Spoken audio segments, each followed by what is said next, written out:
Salam, selamat pagi. Bacaan Alkitab dari Galatia 2 ayat 16-21 dan dari Yohanes 12 ayat 12-19. Ayat nats pagi hari ini dari Mazmur 115 ayat 2 dan 3. Mengapa bangsa-bangsa akan berkata, di mana Allah mereka? Allah kita di sorga.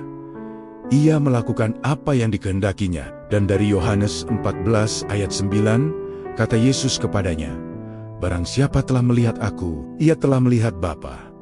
Di dalam kehidupan ini kita sering menghadapi banyak hal yang membuat hati kita bingung, takut, dan tidak pasti. Ada masalah, penderitaan, dan berbagai kesulitan yang datang silih berganti. Dalam keadaan seperti itu, tidak sedikit orang yang bertanya, di mana Tuhan Allah? Kadang kita ingin melihat bukti bahwa Tuhan benar-benar ada dan bekerja dalam hidup kita. Kita ingin merasakan bahwa Tuhan dekat ketika kita sedang menghadapi masalah. Di dalam kitab Mazmur, pemazmur mengingatkan bahwa Allah tidak seperti manusia. Allah tidak dibatasi oleh keadaan dunia ini. Ia berkuasa atas segala sesuatu. Apapun yang terjadi di dunia ini tetap berada dalam kendalinya. Bangsa Israel juga pernah mengalami hal ini. Setelah mereka melihat bagaimana Tuhan menolong mereka menghadapi bangsa-bangsa lain, mereka menyadari satu hal penting. Allah yang mereka sembah berbeda dengan berhala bangsa lain. Allah Israel adalah Allah yang hidup dan berkuasa. Ia dapat melakukan apa saja sesuai dengan kehendak-Nya.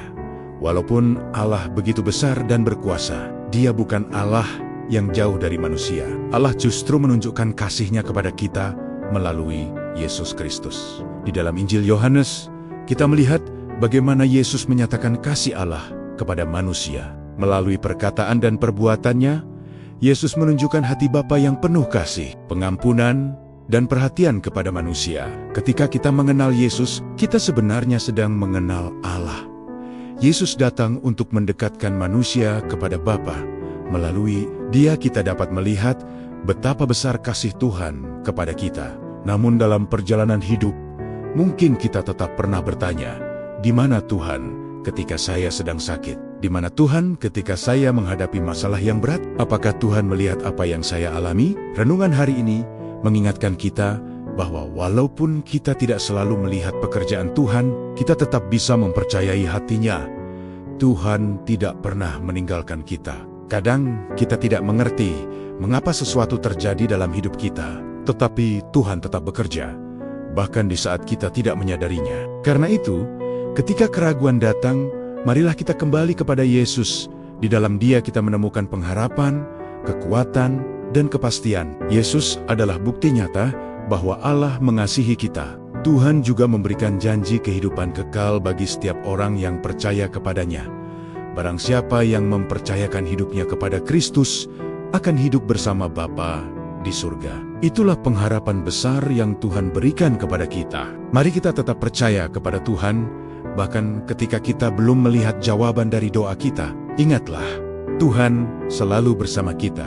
Tuhan, tolong kami untuk selalu mengingat bahwa Engkau selalu mengasihi kami. Ajari kami untuk tetap percaya kepada rencana-Mu, bahkan ketika kami belum dapat memahaminya. Dalam nama Tuhan Yesus, kami berdoa.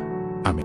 Terima kasih sudah mendengarkan renungan hari ini. Jangan lupa like, subscribe, dan dukung channel YouTube ini, supaya semakin banyak orang yang bisa dikuatkan melalui firman Tuhan. Bagikan juga renungan ini kepada sahabat, keluarga, dan orang-orang terkasih, agar mereka juga mendapatkan penguatan dan pengharapan dari firman Tuhan. Tuhan memberkati kita semua.